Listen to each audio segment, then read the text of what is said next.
Hey, thank you so much for joining us. This is Matilda and Julia's Greatest Knits, and we're two friends who knit together in Amsterdam or knit together on Zoom in Amsterdam sometimes. But thank you for joining us. We are going to have a chat today about the projects that we've been working on, what we would be working on if only we had the time or inclination or a different craft persuasion, perhaps. This is our fantasy knit. We will talk a little bit about who's been inspiring us, and we will be revealing a favorite three later in the show, so please stay with us. But to start off with, Julia, tell me, what have you been working on lately? So I've been working, and in the background, secretly, I'm working on things that I can't show. Of course. I'm really super excited about, and they're gonna be shown in the next couple of months. But in the meantime, I always like to have a little project on the side, which I can just pick up and knit on. Nothing I need to think about, and which still gives me some excitement. So I always love working on with yarn on from my stash, because the past years, really, I've built up a little stash, and there are some really cute colors in there, and It's so funny because I think when we first met each other several years ago, neither of us really had much of a stash. You were very dedicated to buy for a project, knit that yarn, that's it, and then buy for the next project. Yeah, absolutely. And I was pretty similar, but I think in the last few years, boom.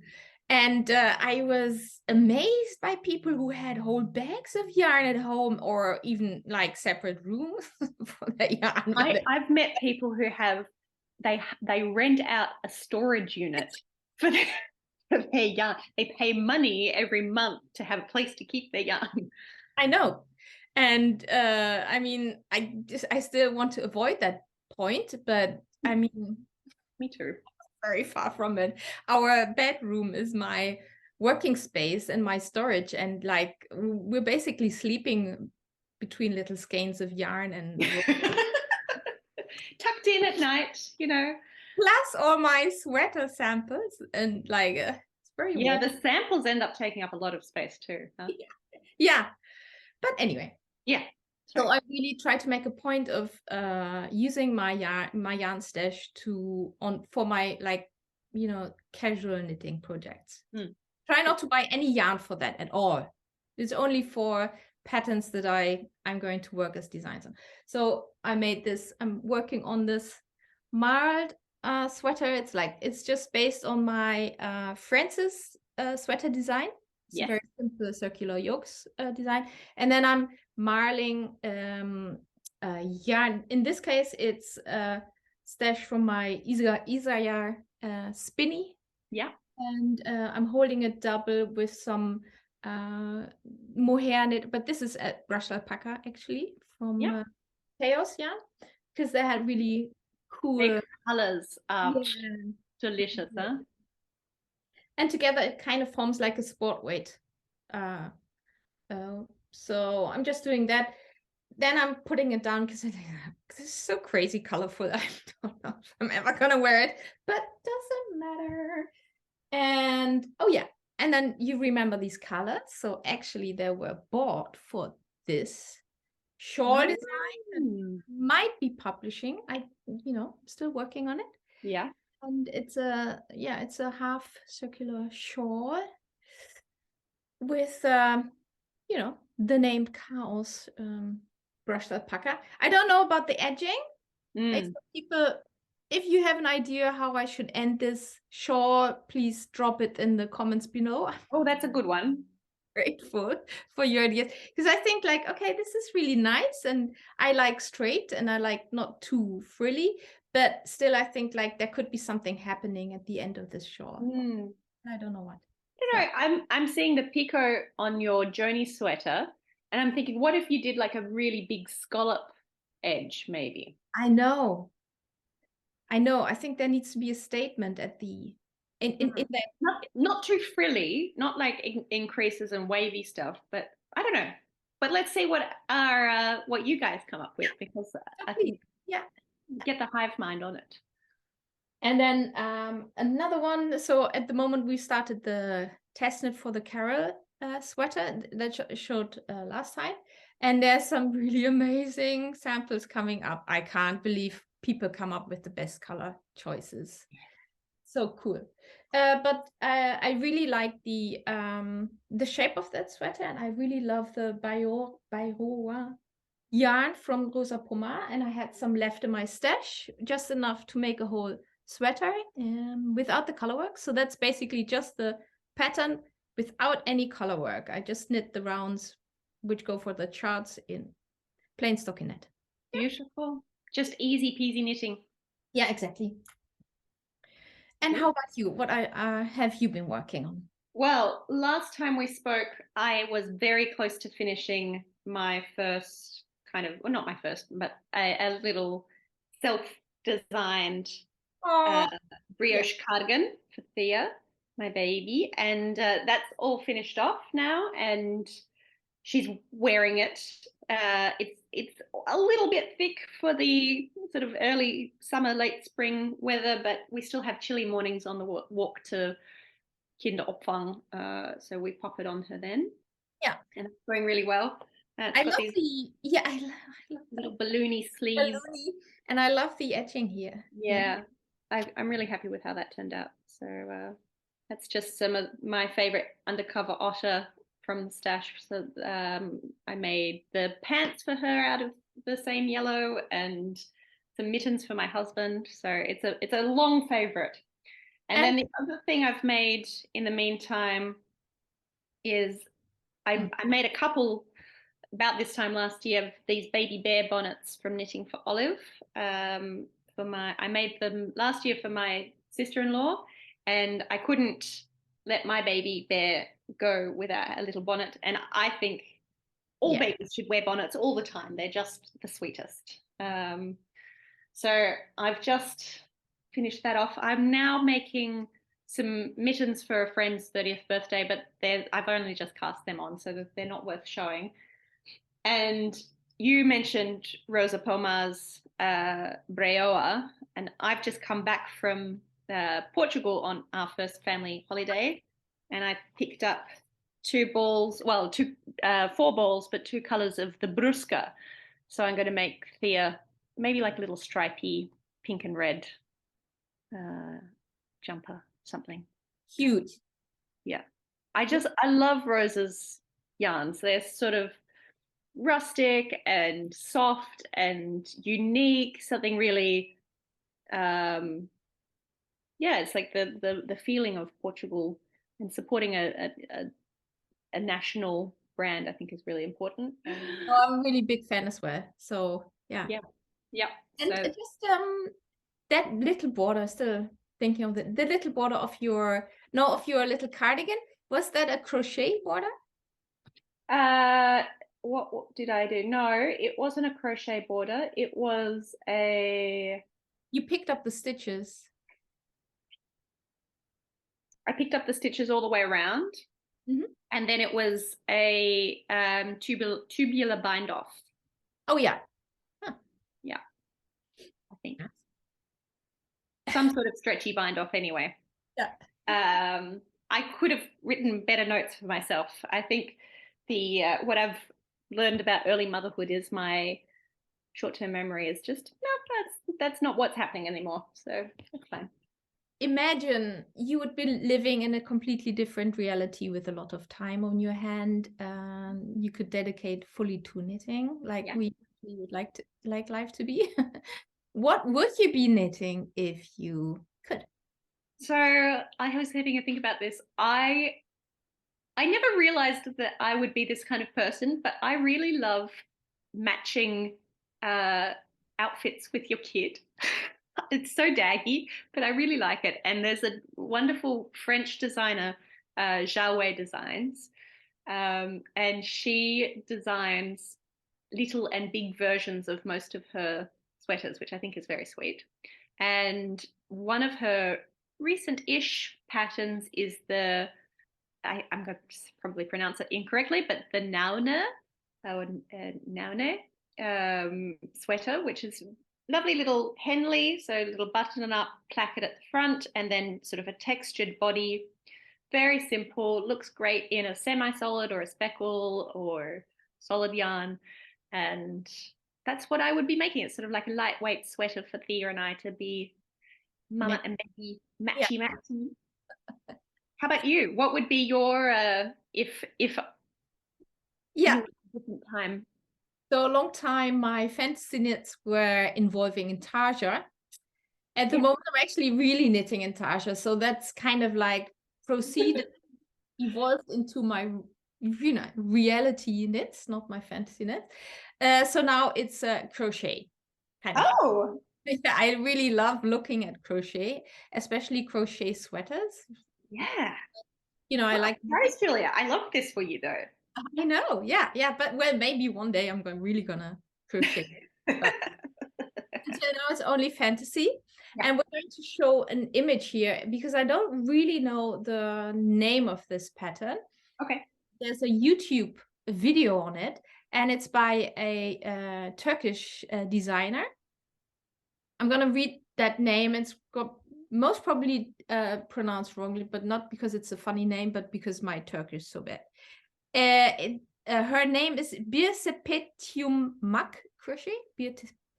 Birsepetiumak Crochet, and it would also be a great stash buster because it has tribes of crochets, and it looks super fun, looks super summery and joyful, and it's just like this would be so much fun to crochet. I love it. My fantasy knits. Ideal. Well, it sounds like you've been inspired by something a little bit off piste for us. But what else has been whetting your creative juices? What's been inspiring to you? Is there a feed or a? I've picked a book this time. Oh, good. Oh, nice. Because I always read. I'm a bedtime reader, and I managed to read like exactly maybe 3, 4, 5 pages. So I think in terms of reading, I'm what you are at knitting. Yeah. But it doesn't matter. It just goes to show that speed is not important. Yeah. And so this is my book. It might be turned around. It's by Towles, and it's called The Lincoln Highway. I think we both read The Gentleman in Moscow by him, which is also such a great read because he manages to make you live in his world that he creates. So immersive. And what I really like about this book is also that he's so really gentle with his characters. They're really, there's no like completely bad or completely good characters. They all have a heart. And this one is it's a road movie kind of thing. It takes place on the Lincoln Highway, which was, I think, like the first highway which connected San Francisco and New York. Wow, yeah. And it's about 3 what you said, like child delinquents, like they went to jail together, to children's jail, kind of like, and they end up on this road trip together, and it's a really positive, it's just a feel good book. And yeah, I think Amor Towles is such a immersive writer. I think there's so much joy in his work. So good one. Yeah, nice. How about you? What is I'm also not super on social media much at the moment, but a little bit here and there. And the person who's been inspiring me lately is Nicole Akong. She was a contestant on the British Sewing Bee, and she does a lot of great alteration and clothing transformation and mending, and a bit of knitting.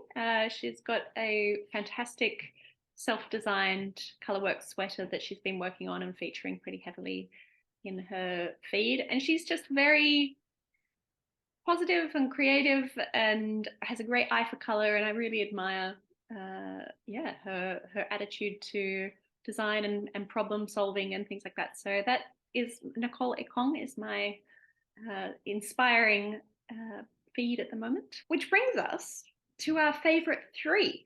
Yeah. Each time we talk, we pick a new category or collection to find what it is our favorite of that is. And this time we've chosen baby knits. So a little bit of a theme, I think, running through some of the segments this time. So tell me, Julia, what are your favorite three baby knits or children knits? Okay. Yeah, I could have, it's a huge galaxy of options. Yeah, I could have found many, many, many. So these are my favorite three, but I think if you'd ask me tomorrow, I could easily come up with a next favorite three. Exactly. When I was in Lyon last year for the Knit Eat festival, which I can highly recommend, I met a woman and she was with her little child in a pram, and he was wearing this adorable little cardigan. And we had a long chat, and I asked her about who the designer was for that cardigan, and she said it was made by Little French Knits. And I don't know if it's from a person or if it's a brand, but they're like really very cute, classy little knits which I think are also not too difficult to knit and look like fun. And I've picked the Marine, and it's a little cardigan with buttons down here. So it's a very handy place for cardigans for baby knits. And it has it's a marine sweater, so it's white on the top, and then it has stripes all the way down. And I think it looks super cute and very classy. And I think any baby would look lovely in it. So that would be my number one. I've one of the knitters from, I think also from here, from the region of Amsterdam, I'm following is Me and Simone, and she has a little daughter, I think, and she made the log cabin sweater. Also made it for grown size. She had a cal, I think, if I followed correctly. No, you're right. She did have a cal recently, yeah. Yeah, and it's a little sweater, and it goes, it's a garter stitch, and it goes in increasing squares, and it's a really cute idea of color work, and I think it's it's a bit like a blocky. It looks really cute on kids. Great stash buster as well. Yeah, she has nice photography, and she's just fun to follow on Instagram. And then the third would be my own pattern. I can easily promote it here because it's for free. I don't feel bad about it. It's called Add One, and it's this blanket that I once made for a friend, and it's modular knitting. So you just add squares and rectangles to each other to make an increasing big blanket. And I think it's also great for stash busting. Definitely. Yeah. That one. And how about you? What are your favorite three baby or kids knits? Well, my favorite three are all things I've made fairly recently. One I showed earlier is in fact the Baby Bear Bonnet from Knitting for Olive. What I love about it is it's a quick and easy knit, but it's just so disgustingly cute on babies and little people. And as I said, I think all kids should be in bonnets 24/7. There's nothing cuter, especially when they have little ears on them. So that's my number one. And I think every baby that crosses my path is going to get one at some point or another. I'm almost at the point where I don't need the pattern to make them anymore. So that's a big favorite. From the knitting that I did in preparation for having my own baby, I can say hands down the most useful, most beloved piece that I've made are the baby leggings from Elizabeth Zimmermann from the Knitter's Almanac. I did the version without the feet, which has been great because it meant that I could roll up the cuffs while she was still quite small, and now her you know, the cuffs are getting a little bit short, but I could probably add something more to them, or I'll just knit a slightly bigger size for her next time. But yeah, a definite favorite. And then my third favorite is the strange Brew pattern from Tin Can. Tin Can do so many great kids knits. Yeah. You love it as much as I do. But I'm really in a phase where I'm just sort of dipping my toe into designing my own stuff. I'm not really looking to write down my own patterns just yet, but I have some ideas, and I want to have the support framework around me to help me. Exactly. Yeah. And that's exactly what Strange Brew is from Tin Can. So absolutely. Yeah. Yeah. Have you seen recently they had really nice, what's it called? You could like infographics on the Instagram feed about how to do this and that. And I think I haven't seen it. Yeah. I think they're really... that algorithm just really changes what I see and what I don't. So you have to go looking for people, huh? Yeah, but you can switch to following on the top left on your Instagram feed to select who will pop up on your feed. You just have to switch it back again and again. So that's a bit annoying. Instagram wants you to bombard you with the stuff that's successful and not necessarily with the stuff that you want to see. But there's a way around it. Yeah. Nice. Yeah, it's been so lovely to see you, Matilda, and to chat about knitting. You too, Julia. Been too long. Let's do it in person next time.